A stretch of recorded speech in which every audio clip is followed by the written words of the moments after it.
Enkayana ez'ekikanga zino zize zirabwako mu bitundu by'eggwanga eby'enjawulo nga n'abamu baziguzeemu obulamu. Ensibuko y'enkayana zino ebiseera ebisinga ebiva ku bwannannyini kyokka ng'okunoonyereza kulaga nti bano batawaanyizibwa lwa butamanya kika kya ttaka lye baba balina n'amateeka agalifuga.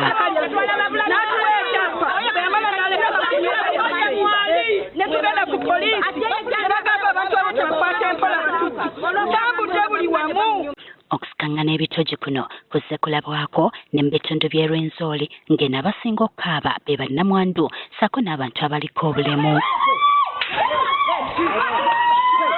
Kati mu kaweefube ow'okkomya enkayana zino n'obuzibu obujjirako, minisitule y'eby'ettaka erangiridde enteekateeka ya ssabbiiti nnamba mwegenda okusimba amakanda mu bitundu by'e Rwenzori okusomesa abantu ensonga zonna ezikwata ku ttaka.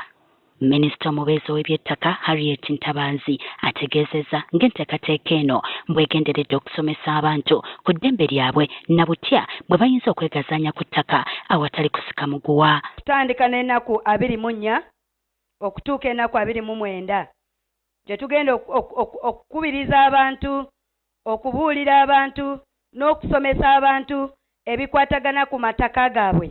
Ntabazi ategeezezza ng'amakanda bwe bagenda okugasimba mu disitulikiti 10 ezikola ebbendobendo lya Rwenzori okuli Kasese, Bunyangabu, Kabarole, Ntoroko, Bundibujjo, Kyenjojo, Kyegeegwa, Kamwenge, Kitagwenda ne Fort Portal oluvannyuma lw'okukizuula nti abantu b'eno naddala abakyala bannamwandu, abavubuka n'abantu abaliko obulemu bwe banyigirizibwa ennyo bwe kituuka ku ttaka. Obudde obungi olaba omusajja bw'afa n'alekawo abakyala.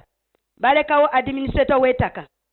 Administrator oyo bw'aba si mulokole aba anyigiriza abaana n'anyigiriza ne bannannyini ttaka okubabbako amataka gaabwe. Agamba okusomesa okw'enjawulo kugenda kuteekebwa ku tteeka ly'ettaka, emitendera omuntu gy'ayitamu okufuna ettaka, obwannannyini ku ttaka n'ebirala. Tugenda kulaba nti amateeka agakwata ku ttaka tugasomesa. The Land Act etteeka erinene ery'amataka era lino mukimanyi nti tukyalikolamu kulaba nti obuntu obubaddemu obutali butereevu bwonna tubutereeza nga cabinet nga parliament. Land Acquisition Act etteeka erikwata ku kufuna ttaka. Nti bino byonna bigenda kukolebwa mu ngeri ya nkiiko ezaakazibwako bbalaza abantu mwe bagenda okufunira omukisa okubuuza ebibuuzo byonna ebikwata ku ttaka bafune okuddibwamu. Tulina teams already set. Twamaze ozisetinga. Bwe tutuukayo tuteekeko ebibalazazi mutandike okwogeraganya ebibuuzo mu bireete ng'abantu baffe bwe babiddamu. Minisita akakasizza ng'enteekateeka eno mbwegenda okubona ebitundu ebirala okwetooloola eggwanga era bw'atyo n'asaba abakulembeze ku mitendera gyonna okusobola okukubiriza abantu okweyunira emisomo gino. RDCs aba LC5 ba chairpersons LC3 abettaka abali mu district ab'environment n'abalala bonna nga invitation card bwegambye ne population yonna ne community muveeyo.